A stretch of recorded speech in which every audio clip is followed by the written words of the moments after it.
Hello super heroes, how's the josh. I hope आप सभी एकदम रॉकिंग होंगे। तो स्वागत है आपका। मैं हूं आपकी दोस्त, आपकी educator CA Shweta Joshi. So let's get ready to rocket with audit. आज के अपने सेशन के अंदर हम लोग एसए 600 के बारे में समझेंगे। एसए 600 है आपका using the work of other auditor. Other auditor के काम को एक ऑडिटर यूज कैसे कर सकता है। देखो, पहले तो हम इसके आर पार जितना भी लॉ का प्रोविजन है वो समझेंगे। उसके बाद हम लोग ऑडिट के बारे में, इसके अंदर क्या क्या प्रोविजंस दे रखे हैं, वो सारे पॉइंट्स को समझेंगे। देखो, सबसे पहले इस टॉपिक को डिटेल में समझने के लिए एक दो छोटी छोटी बातों को समझना जरूरी है। आई होप आप सबको कुछ छोटी छोटी बातों के बारे में आइडिया पहले से भी होगा। एक है, आता है अपने पास में section 128 of companies act. Section 128 of companies act कहता है कि हर एक एंटिटी को अपने books of accounts registered place of business पर बनाने होते हैं। कहाँ बनाने होते हैं? रजिस्टर्ड प्लेस ऑफ बिजनेस पर बनाने हैं। इसका मतलब ये हुआ कि अगर एक हेड ऑफिस है और हेड ऑफिस के पास में बहुत सारे ब्रांचेस हैं, क्या है? हेड ऑफिस है और हेड ऑफिस के पास में बहुत सारे ब्रांचेस हैं, तो इनका रजिस्टर्ड प्लेस ऑफ बिजनेस अगर ये हेड ऑफिस है, तो इन सभी की बुक्स ऑफ अकाउंट्स, इन सभी की बुक्स ऑफ अकाउंट्स कहाँ बनाई जाएंगी? इस हेड ऑफिस पर बनाई जाएंगी। ये हेड ऑफिस इनका रजिस्टर्ड प्लेस ऑफ बिजनेस होगा। ये रजिस्टर्ड प्लेस ऑफ बिजनेस होगा जो आरओसी के पास में रजिस्टर हो रखा है किसी भी तरीके का कोई भी बिजनेस करने के लिए। ठीक है। अब सेकंड पॉइंट, इसी क्लॉज में आगे आपको एक और बात बोली गई है, फर्दर प्रोवाइडेड। फर्दर प्रोवाइडेड, अगर कोई भी एंटिटी अपना फाइनेंशियल स्टेटमेंट, अगर कोई भी एंटिटी अपना फाइनेंशियल स्टेटमेंट किसी अदर प्लेस पर मेंटेन कर रहा है, किसी अदर प्लेस पर मेंटेन कर रहा है।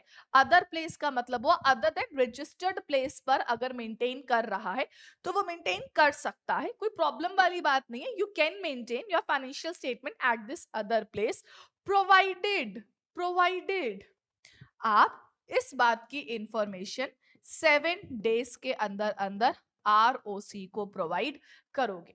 अब आप बोलोगे मैम हम तो ऑडिट पढ़ने लगे थे, अभी ऑडिट में लॉ का प्रोविजन कैसे आ गया?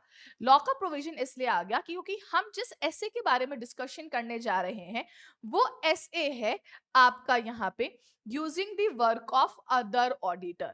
ये अदर ऑडिटर, जब मैं वर्ड लिख रही हूं तो ये ब्रांच ऑडिटर की बात हो रही है। कौन से ऑडिटर की बात हो रही है? ये आपके ब्रांच ऑडिटर की बात हो रही है। When I am saying using the work of other auditor, then you are using the work of branch auditor. कौन से ऑडिटर के वर्क को यूज करने की बात कर रहे हैं हम? ब्रांच ऑडिटर के काम को यूज करने की बात हो रही है। using the work of other auditor, it means using the work of branch auditor। तो यहां पर इसीलिए हमको थोड़ी बहुत बातें सेक्शन 128 की पता होनी चाहिए। सेक्शन 128 की सबसे पहली बात क्या कहते हैं कि फाइनेंशियल स्टेटमेंट्स जो भी बनेंगे वो सारे के सारे फाइनेंशियल स्टेटमेंट हेड ऑफिस पर ही बनेंगे जो रजिस्टर्ड प्लेस ऑफ बिजनेस है। लेकिन अगर एंटिटी चाहे तो अपना फाइनेंशियल स्टेटमेंट किसी अदर प्लेस ऑफ बिजनेस पर भी मेंटेन कर सकती है। ये अदर प्लेस ऑफ बिजनेस पर आप अपना फाइनेंशियल स्टेटमेंट मेंटेन करने जा रहे हो, इस बात की इंफॉर्मेशन आपको आरओसी को 7 डेज के अंदर अंदर देनी पड़ेगी। ये एक छोटी सी बेसिक सी बात है। इस प्रोविजन के साथ साथ हमको ना एक प्रोविजन और भी समझ लेना चाहिए। वो प्रोविजन क्या है? वो आपके पास आता है एक सेक्शन, वो है section 143, power and duties of the company auditor. Clear है? अब मैंने एक बात बोलो, बात को ध्यान से देखो। तुम्हारा कंपनी ऑडिटर कौन होता है बेसिकली, वो देखेंगे। ब्रांच ऑडिटर कौन होता है बेसिकली, वो देखेंगे। Power and duties of company auditor को समझने के लिए देखो, एक ना हेड ऑफिस है। अब इस हेड ऑफिस के पास में अगर कुछ ब्रांचेस हैं, अगर कुछ ब्रांचेस हैं, it is B1, it is B2, it is B3 and it is B4। एक हेड ऑफिस है और हेड ऑफिस की 4 ब्रांचेस हैं। अब हमने ना यहाँ पर एक ऑडिटर अपॉइंट किया। कौन अपॉइंट किया? हमने एक ऑडिटर। और लेट्स से हमने यहाँ पर एक सीए पिंटू को अपॉइंट किया। किसको अपॉइंट किया हमने यहाँ पर? सीए पिंटू। अब ये सीए पिंटू जो है आपके पास में, वह हेड ऑफिस की ऑडिट कर रहा है। किसकी ऑडिट कर रहा है? हेड ऑफिस की ऑडिट कर रहा है। तो CA Pintu will be known as company auditor. CA Pintu क्या कहलाएगा आपका? कंपनी का ऑडिटर कहलाएगा। ये बात हम लोगों को थोड़ी बहुत क्लियर है ना? अब सीए पिंटू कंपनी ऑडिटर कहलाएगा। कंपनी ऑडिटर कहलाने के साथ साथ मैं इसको एक और नाम से बुला सकती हूं, और वो रहेगा आपका प्रिंसिपल ऑडिटर। क्या रहेगा वो दूसरा नाम आपका? प्रिंसिपल ऑडिटर रहेगा। अब हेड ऑफिस के लिए हमने एक ऑडिटर को अपॉइंट किया है, वो है आपका सीए पिंटू। सीए पिंटू जो है उसे कहते हैं कंपनी ऑडिटर, या फिर हम इसे कहते हैं प्रिंसिपल ऑडिटर। अब देखो सिचुएशंस दो डायरेक्शन की तरफ जा सकती है। पहली डायरेक्शन, सीए पिंटू को हेड ऑफिस को ऑडिटर करने के लिए अपॉइंट किया। हमने कहा सीए पिंटू जी देखिए, आप ही ना हमारा ब्रांच 1, ब्रांच 2, ब्रांच 3, ब्रांच 4, चारों ब्रांचेस की आप ही ऑडिट कर देना।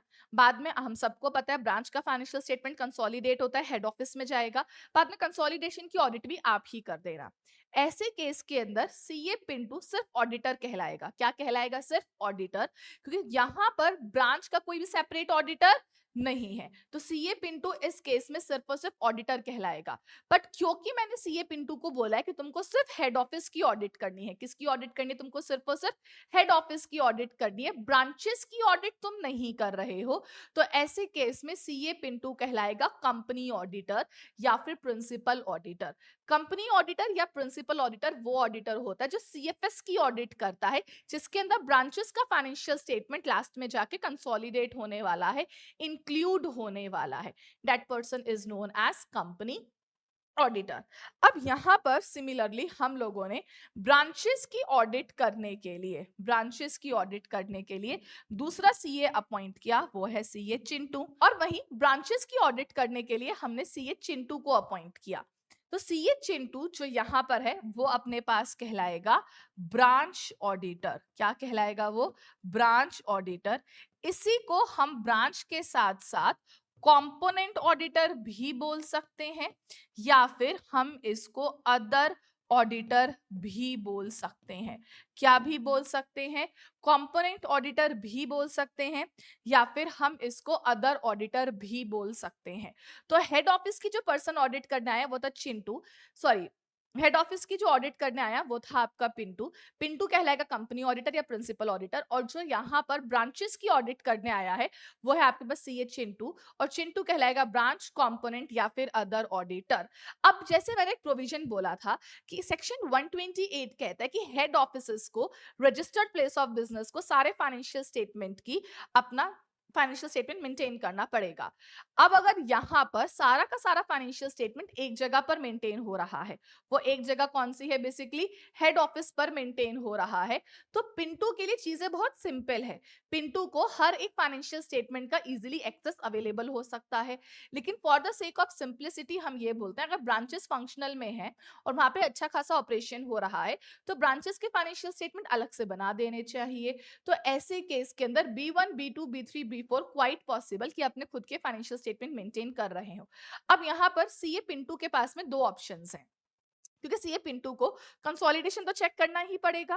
कंसोलिडेशन पे चेक करने के लिए सीए पिंटू को यहाँ ब्रांचेस के ऊपर कंफर्ट होना जरूरी है कि ब्रांचेस में जो फिगर लिख के दी है कि वो फिगर्स बिल्कुल सही फिगर है या नहीं है।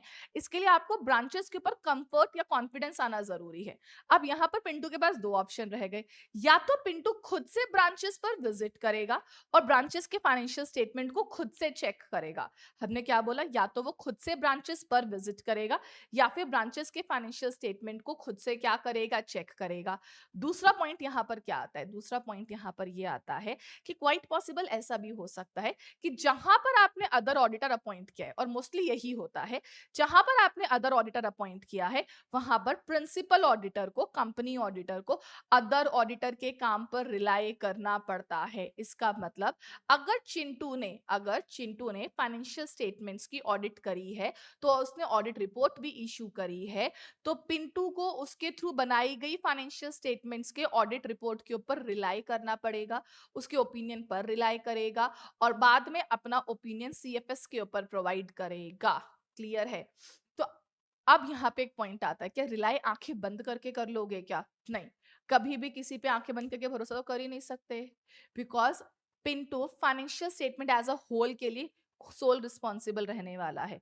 अपने ओपिनियन के लिए वो बंदा खुद रिस्पॉन्सिबल रहेगा।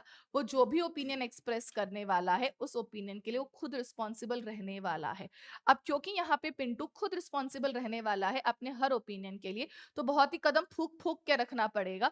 और चिंटू के काम को यूज करने से पहले पिंटू 100 बारी क्रॉस चेक करेगा कि इसका काम बिल्कुल प्रॉपर है या नहीं, एडिक्वेट है या नहीं, मेरे पर्पस के लिए ठीक है या नहीं है।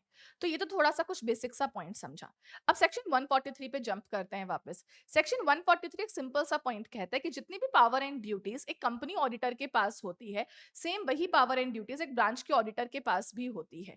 ऐसा इसलिए लिखा गया है ताकि हम इस बात को लेकर कंप्लीटली संतुष्ट रहे कि एक ब्रांच ऑडिटर के पास में सारी राइट्स है कि सभी बुक्स ऑफ अकाउंट्स को एक्सेस कर सकता है, सारी इंफॉर्मेशन उसको मिल सकती है, किसी भी ऑफिसर किसी भी पर्सन से वो कोई भी इंफॉर्मेशन को इंक्वायर कर सकता है। इसका मतलब उसकी बाउंड्रीज को सीमित नहीं किया गया है। He has the same level of power as the principal auditor can have. तो प्रिंसिपल ऑडिटर जिस एडिक्वेसी के साथ में अपना ड्यूटीज को परफॉर्म करता, वही एडिक्वेसी किसके पास भी अवेलेबल है, चिंटू के पास भी अवेलेबल है। इस बात को हम लोग ध्यान रखेंगे कि जितनी पावर एंड ड्यूटीज एक प्रिंसिपल ऑडिटर के पास होती हैं, वही सारी की सारी पावर एंड ड्यूटीज एक ब्रांच ऑडिटर के पास भी होती है। वैसे ब्रांच ऑडिटर बन कौन कौन सकता है, हैव यू एवर थॉट? अगर ये ब्रांच इंडिया के अंदर है, अगर ये ब्रांच कहाँ है, इंडिया के अंदर है, तो ब्रांच ऑडिटर जो पर्सन बनेगा वो एक चार्टेड अकाउंटेंट ही होगा। कौन होगा? वो एक चार्टेड अकाउंटेंट। लेकिन वहीं अगर ये ब्रांच इंडिया के अंदर नहीं बल्कि इंडिया से बाहर है, लेट्स से अगर ये ब्रांच तुम्हारा यूएस में है तो सीपीए बनेगा, अगर यूके में तो एसीसीए बनेगा। इसका मतलब जैसा देश वैसा ऑडिटर। बिल्कुल। जिस भी कंट्री के अंदर आपका ब्रांच स्टेब्लिश्ड हो रखा है, उस कंट्री के रूल्स एंड रेगुलेशन के अकॉर्डिंग जो भी पर्सन ऑडिटर बनने के लिए एलिजिबल है, क्वालिफाइड है, वही पर्सन ऑडिटर बनेगा। तो यहाँ पर पावर एंड ड्यूटीज तो सेम है, बट ऑडिटर हमेशा सीए हो ऐसा जरूरी नहीं। ऑडिटर कौन बनेगा ये डिपेंड करता है कि ब्रांच की लोकेशन कहाँ है, ये ब्रांच इंडिया के अंदर है या यह ब्रांच इंडिया से बाहर है।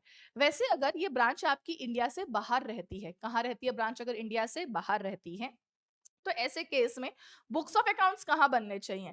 क्या हेड ऑफिस पर ही बनेंगे, या ये आउट ऑफ इंडिया के ब्रांचेस भी अपना बुक्स ऑफ अकाउंट्स खुद मेंटेन कर सकती है? याद करो लॉ में आप लोगों ने क्या पढ़ा था, सेक्शन 128 कुछ कहता है क्या इसके बारे में? बिल्कुल, सेक्शन 128 फर्दर फर्दर क्लॉजेस में देखो क्या कहता है।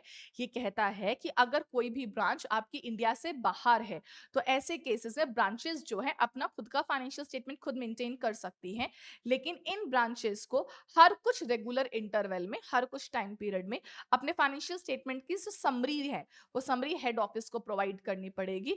मतलब इस ब्रांचेस को अपना फाइनेंशियल स्टेटमेंट का जो समरी होगा, वो समरी किसको प्रोवाइड करनी पड़ेगी? हर कुछ इंटरवल पे हेड ऑफिस को प्रोवाइड करनी पड़ेगी।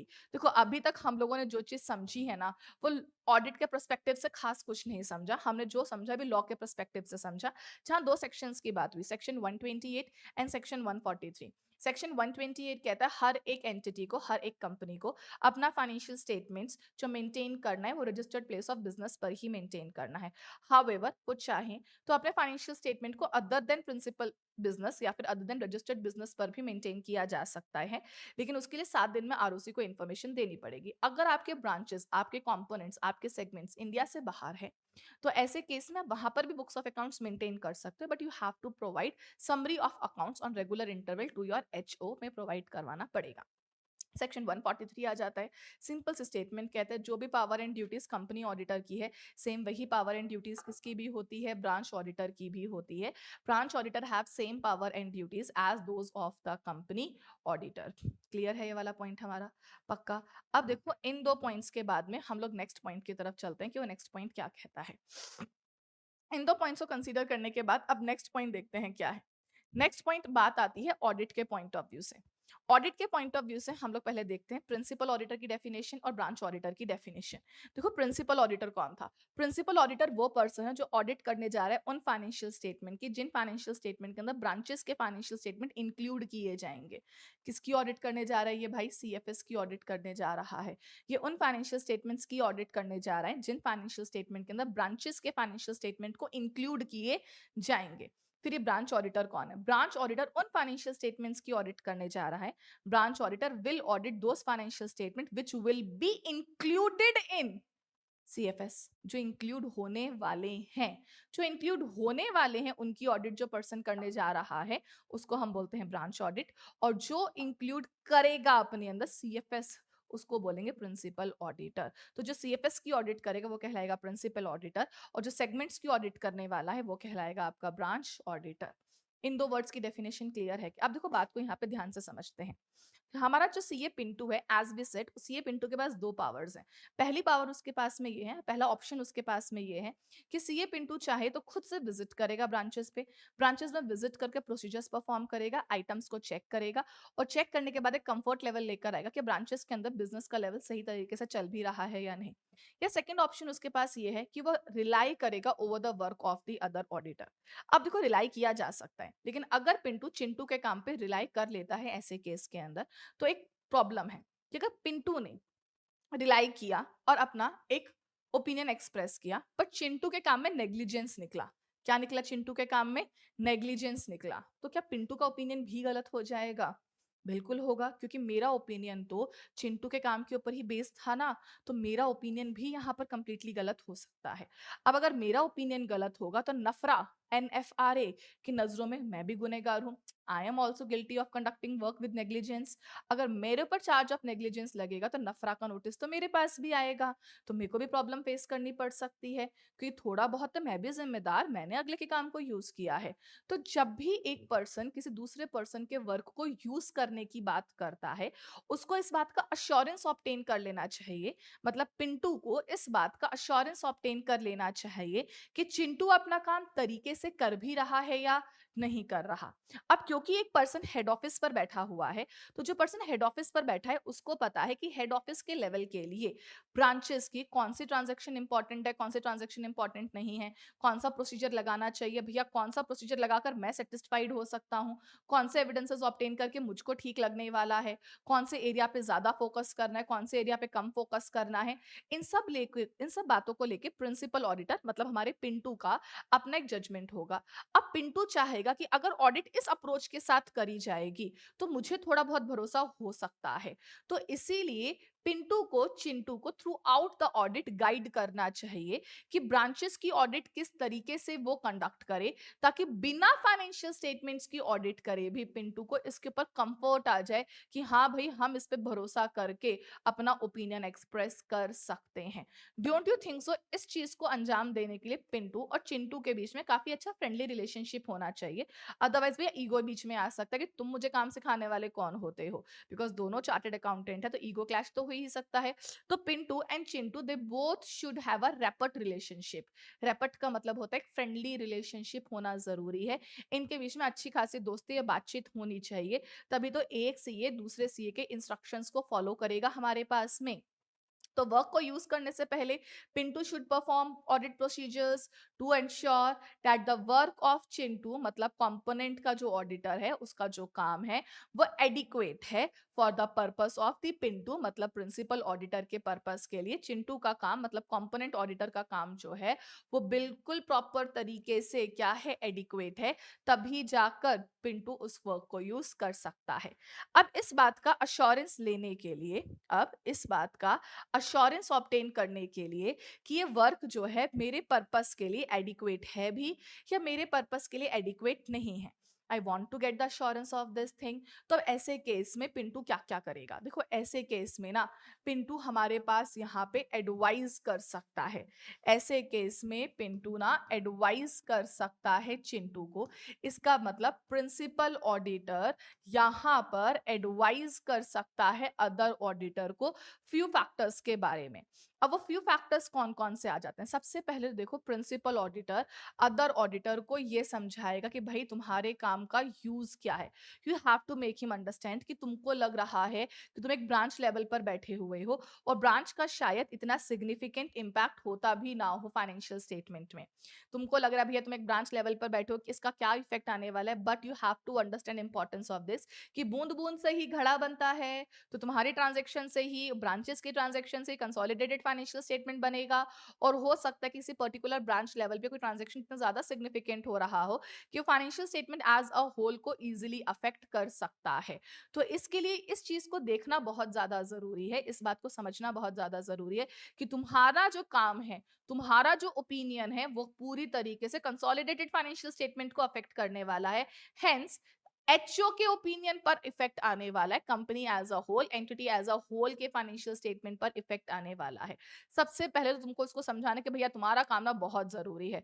तुमने अगर काम सही तरीके से नहीं किया ना तो सारा का सारा काम पे रायता फैल जाएगा, सारा काम गड़बड़ हो जाएगा, एचओ के लेवल पर काम ढंग से हो नहीं पाएगा। सबसे पहले तो तुमको ये बात समझानी पड़ेगी कि तुम्हारे काम का इंपॉर्टेंस क्या है, तब जाकर एक पर्सन ना सीरियसली काम करना शुरू करेगा। तो सबसे पहले प्रिंसिपल ऑडिटर को, मतलब पिंटू को, चिंटू को, मतलब कंपोनेंट ऑडिटर को ये बात समझानी पड़ेगी कि तुम्हारे काम का यूज क्या होने वाला है, how I am going to use your work. ये बात सबसे पहले कौन किसको समझाने वाला है, ये बात सबसे पहले पिंटू चिंटू को समझाएगा।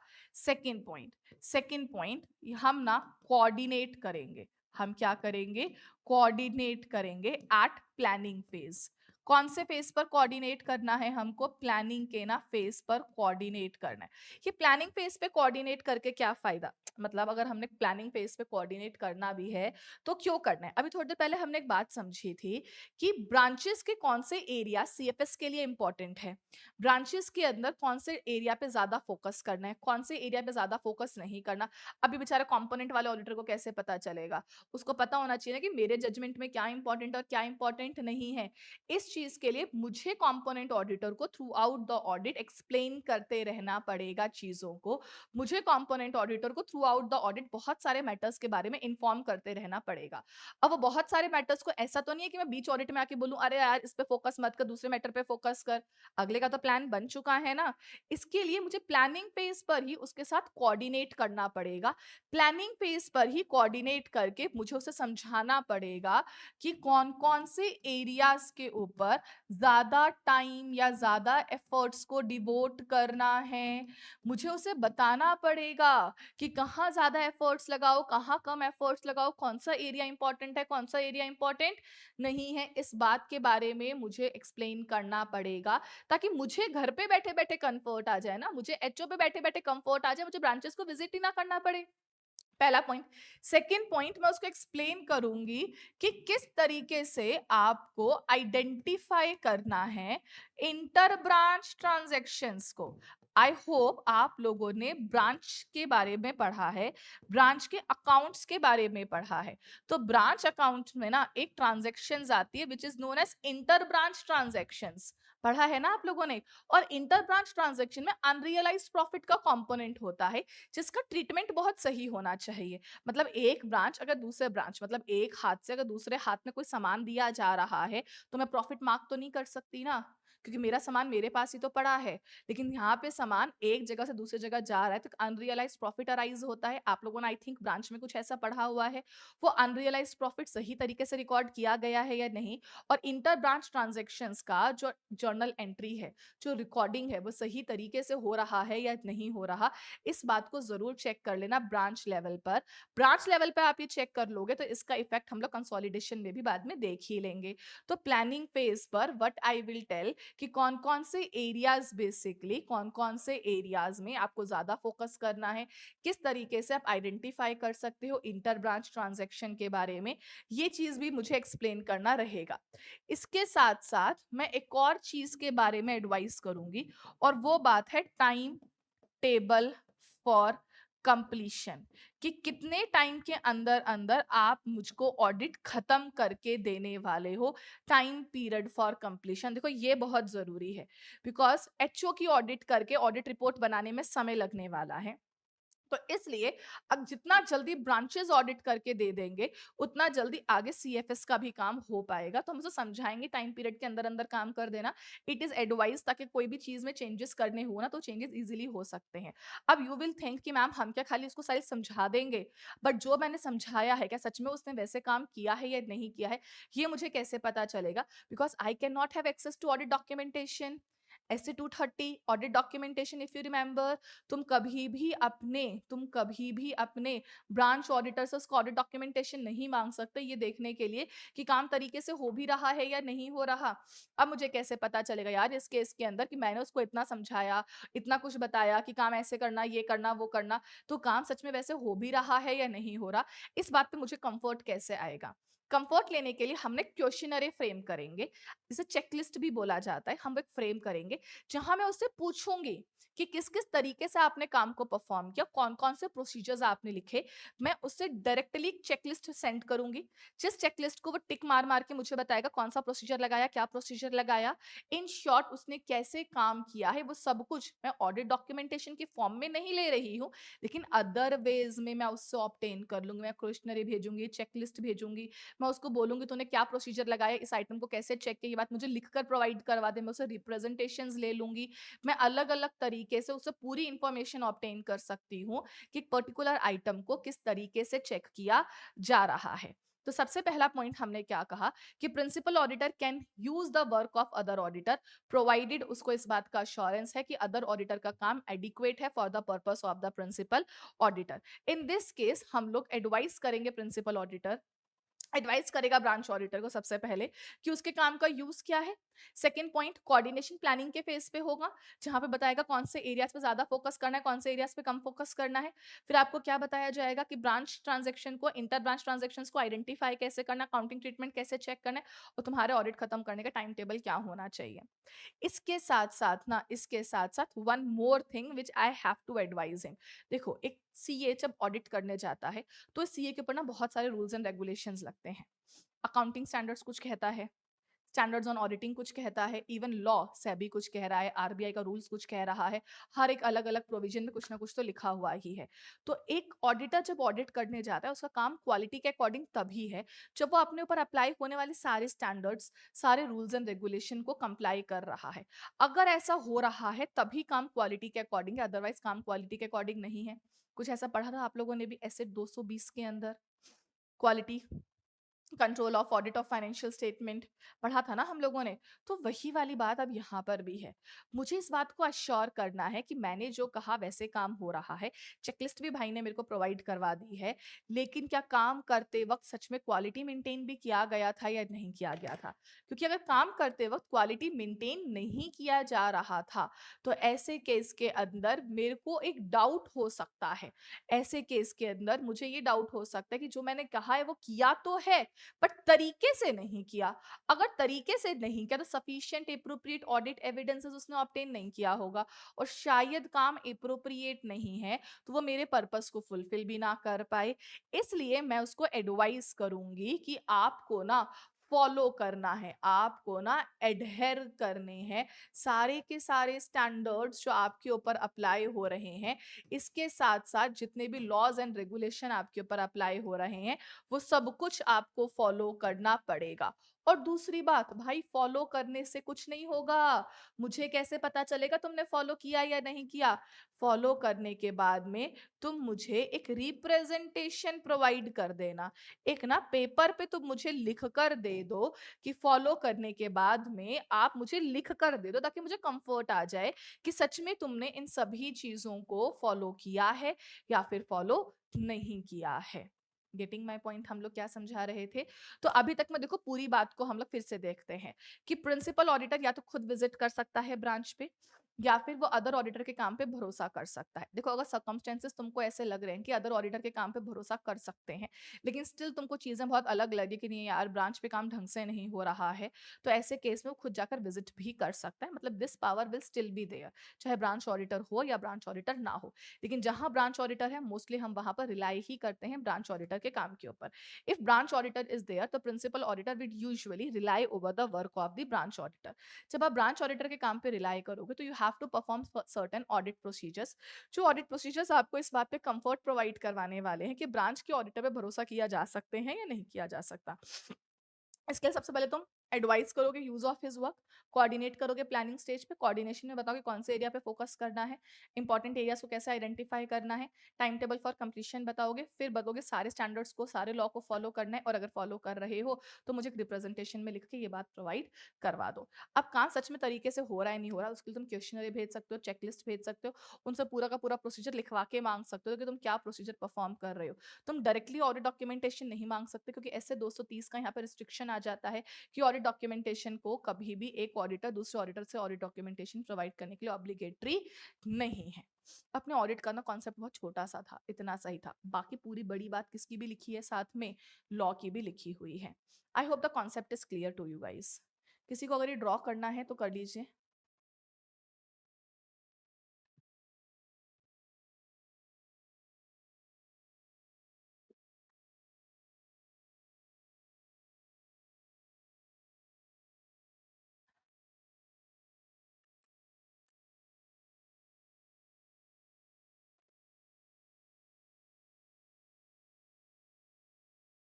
फिर बुक में देखिए क्या लिखा हुआ है, मटेरियल के अंदर देखते हैं हमको इन्फॉर्मेशन क्या लिख के दे रखी है। Audit of branch of financial statement, हम लोग बात करने जा रहे हैं कि ऑडिट किसकी होने जा रही है, ब्रांच ऑफ फाइनेंशियल स्टेटमेंट की ऑडिट होने जा रही है।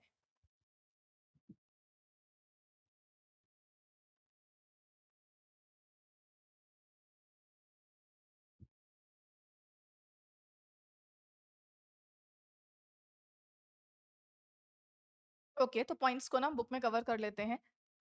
ओके तो चलो फटाफट से इस टॉपिक को बुक से कवर कर लेते हैं कि मटेरियल में हमारे पास इंफॉर्मेशन किस तरीके से लिख के दे रखी है।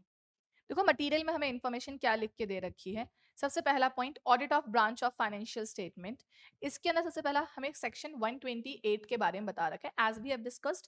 सेक्शन 128 क्या कहता है, every company shall prepare and keep at its registered office books of accounts and other relevant books, paper and financial statement for every year, which give its true and fair view of the affairs of the company, including that of its branch office. मतलब branch office के साथ साथ HO का सारा data registered office पर ही maintain होना चाहिए। ये बात आपका सेक्शन 128 नॉर्मली कहता है। फिर सेक्शन 128 आगे क्या कहता है कि कोई भी एक्सप्लेनेशन वगैरह है तो सब कुछ वही होना चाहिए।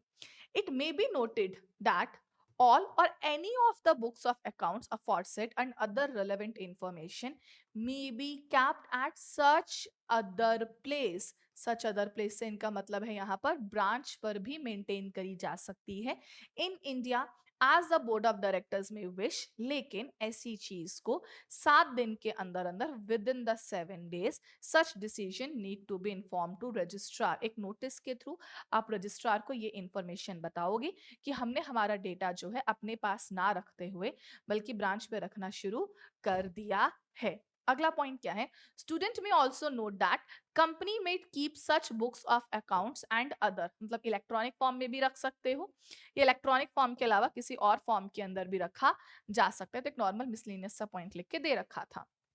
अगला पॉइंट देखो क्या लिखा हुआ है हमारे पास में, सबसेक्शन 2 प्रोवाइड सेट, जहां पर एक कंपनी का पास एक ब्रांच ऑफिस है इन इंडिया या फिर outside the India, it shall deem to have complied provision of subsection. ऊपर लिखा हुआ सबसेक्शन ऑटोमेटिकली कंप्लाई हो जाएगा अगर कोई भी एंटिटी किसी भी फाइनेंशियल स्टेटमेंट को इंडिया के अंदर मेंटेन कर रही है या इंडिया के बाहर अपने पास ब्रांच पे मेंटेन कर रही है, provided proper books of accounts relating to transaction affected at the branch office are kept at the office, and proper summarized return periodically are sent by the branch office to the company at its registered office। मतलब branches को HO के पास में हर कुछ time period के अंदर अपना information provide करवाना पड़ेगा। ये नॉर्मल बात आपको प्रोवाइडेड के अंदर लिख के दे रखी है।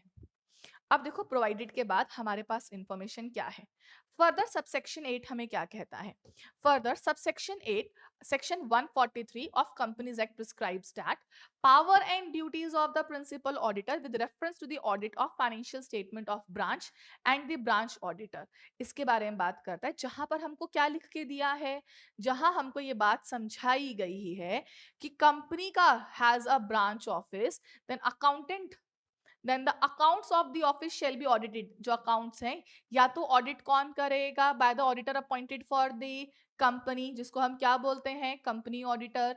मतलब आपका जो ब्रांच ऑफिस है उस ब्रांच ऑफिस की ऑडिट या तो कंपनी का ऑडिटर करेगा, मतलब प्रिंसिपल ऑडिटर, मतलब कंपनी ऑडिटर, मतलब अपने एग्जांपल में पिंटू करेगा, अंडर द एक्ट और एनी अदर प्रोविजन जो क्वालिफाइड है to act as the auditor. कोई भी ऐसा पर्सन जो क्वालिफाइड है to act as the auditor of the company under this act. और या फिर या फिर ऑडिट कौन करेगा, और या फिर हमारे पास में branch office is situated in country outside the India, accounts of the branch office shall be audited either by the company auditor or by an accountant or any other person qualified to act as the auditor in the accounts of branch office as per the law and regulation of that country. या तो अपना principal auditor audit कर देगा, अगर वो audit नहीं कर सकता तो उस कंट्री के अकॉर्डिंग आप उस कंट्री का जो भी ब्रांच ऑडिटर होगा ना, आप उसको अपॉइंट कर लेना और वो ब्रांच ऑडिटर वहां पर ऑडिट परफॉर्म कर सकता है। अगला पॉइंट क्या लिखा हुआ है, अगला पॉइंट कहता है कि जो पावर एंड ड्यूटीज होती है ना कंपनी ऑडिटर की with reference to the audit of branch, branch auditor will be the same, वो आपकी सेम ही रहने वाली है जो ब्रांच के लिए एक्सप्लेन कर रखी है। फर्दर प्रिस्क्राइब्ड सेम रूल्स लिखे हुए हैं।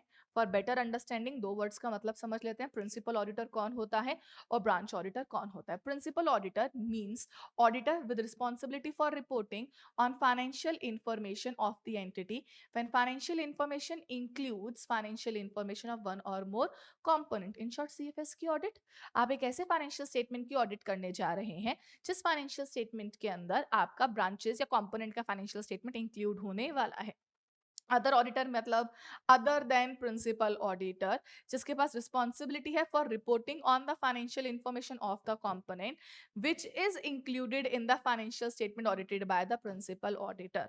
वहां पे एक ऐसे कंपोनेंट की ऑडिट होने जा रही है जिसके फाइनेंशियल स्टेटमेंट को इंक्लूड किया जाएगा in the financial statements of the principal auditor, मतलब सीएफएस में जिसको इंक्लूड किया जाने वाला है। कंपोनेंट्स का मतलब हमें पता था। अब यहां से ना अपना ऑडिट का सेक्शन शुरू होता है।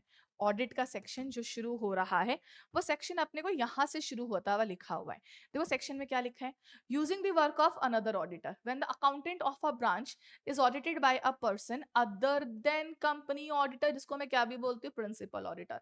मतलब जब ब्रांच के अकाउंट्स जो है वो ब्रांच ऑडिटर ने यूज किया है तो क्लियर अंडरस्टैंडिंग होना जरूरी है कि किसका क्या काम है, किसकी कितनी रिस्पॉन्सिबिलिटीज और कितनी कितनी रिस्पॉन्सिबिलिटीज नहीं है, जिसके लिए there is a great necessity for a proper rapport, मतलब अच्छा रिलेशनशिप होना जरूरी है between the two auditors, branch auditor and the company auditor.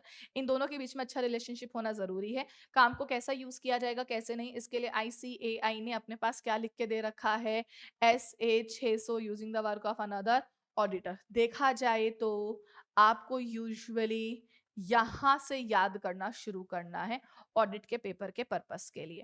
तो अपने पास पॉइंट क्या लिखा है, the statute governing the entity में कन्फर कि राइट है आपके प्रिंसिपल ऑडिटर के पास में कि वो विजिट कर सकता है कंपोनेंट को एंड एग्जामिन कर सकता है बुक्स ऑफ अकाउंट्स को और other records of the said component if he thinks it is necessary to do so. लेकिन जब अनदर ऑडिटर अपॉइंट किया गया है फॉर द कंपोनेंट मतलब ब्रांच के लिए, तो प्रिंसिपल ऑडिटर वुड नॉर्मली, तुम नॉर्मली क्या करते हो, रिलाई करते हो upon the work of such other auditor, unless तुमको नहीं लगता कोई स्पेशल सर्कमस्टेंसेस हैं कि तुम्हें जाके ब्रांच के काम को चेक करके आना चाहिए। अनलेस किसी भी तरीके कोई भी स्पेशल सर्कमस्टेंसेस नहीं है, तुम इसके काम को ही यूज करने वाले हो। Further it requires that principal auditor should perform and proceed. Principal auditor को कुछ स्पेशल प्रोसीजर्स परफॉर्म करने पड़ेंगे। उन स्पेशल प्रोसीजर्स के थ्रू उसको ये ऑडिट एविडेंसेस ऑब्टेन करने हैं। क्या ब्रांच ऑडिटर का काम इतना एडिक्वेट है मेरे पर्पस के लिए या फिर एडिक्वेट नहीं है।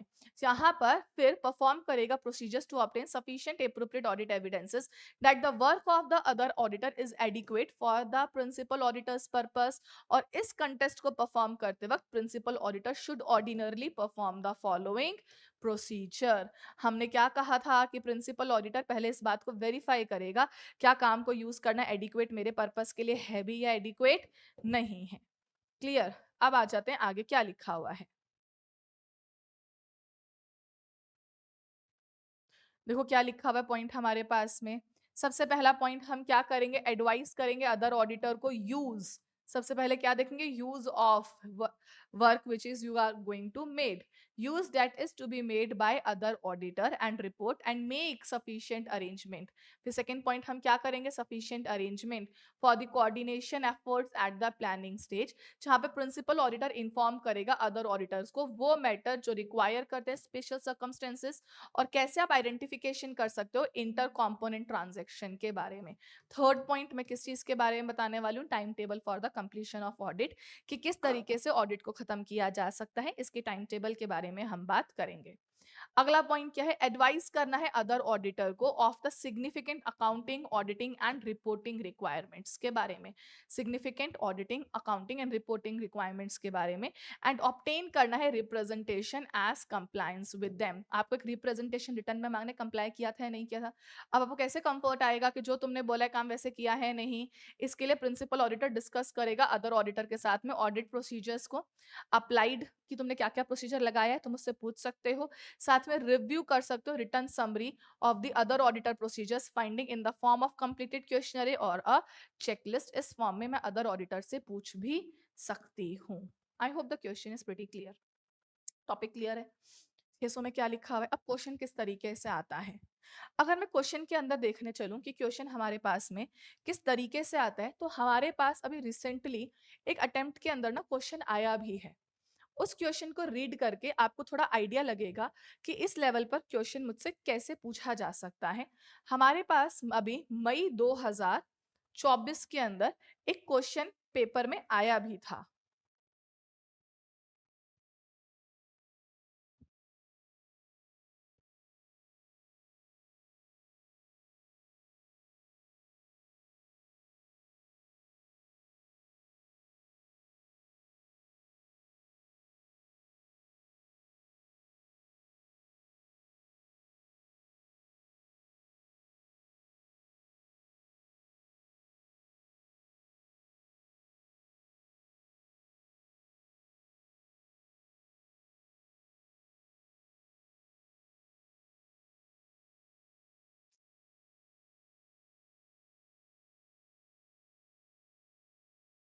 Okay, it is a 4 marks question जो मई 2024 के पेपर के अंदर आया था आपके पास में। And the question is, just read out the question fast, read करो क्वेश्चन फटाफट से।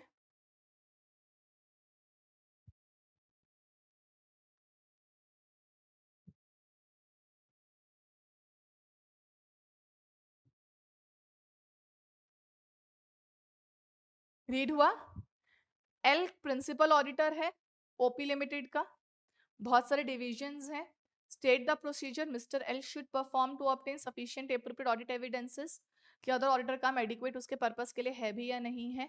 आपसे डायरेक्ट क्वेश्चन पूछा गया, आंसर डायरेक्टली आएगा। देखो इसके अंदर ना इसके अलावा कोई दूसरा टॉपिक बनता भी नहीं है क्वेश्चन पूछने के लिए। टॉपिक यही बनता है, क्वेश्चन यही आएगा, आंसर इसका एग्जैक्टली डायरेक्ट आंसर आने वाला है। कोई घुमा फिरा के बात नहीं लिखनी, कैसे होगा क्या होगा, डायरेक्टली आप लिखोगे 600 क्या कहता है, यूज करना चाहते हो पहले एडवाइस के बारे में बताओगे। एडवाइस में 3 बातें लिखी थी हम लोगों ने, यूज ऑफ हिज वर्क के बारे में बताओगे, बाद में तुम प्लानिंग स्टेज पे हेल्प करोगे, प्लानिंग स्टेज पे कोऑर्डिनेट करके तुम उसको बताओगे कौन से एरियाज पे ज्यादा फोकस करना है, इंटर ब्रांच ट्रांजेक्शंस को कैसे आइडेंटिफाई करना है, लास्ट में टाइम पीरियड फॉर कंप्लीशन बताओगे। सेकंड पॉइंट पे तुम लोग एडवाइस करते हुए बताओगे कि आपको सारे स्टैंडर्ड्स और लीगल रिक्वायरमेंट को कंप्लाई करना चाहिए, और तुम कंप्लाई करो, बात एक मुझे पेपर पे लिख के दे दो, प्रेजेंटेशन प्रोवाइड करवा दो। फिर इस बात पर अश्योरेंस लेने के लिए कि ऑडिटर सही प्रोसीजर परफॉर्म करता है या नहीं करता, you can discuss the matter with him, obtain questionnaire checklist from him with respect to the procedures which are performed by him. So these are the things which an auditor have to do. to obtain an assurance कि whether he can use the work of the other auditor or not. I hope SA 600 आप लोगों को clear रहा होगा. Okay, everyone, all the very, very best for your exams. I know exams are approaching, so do your best.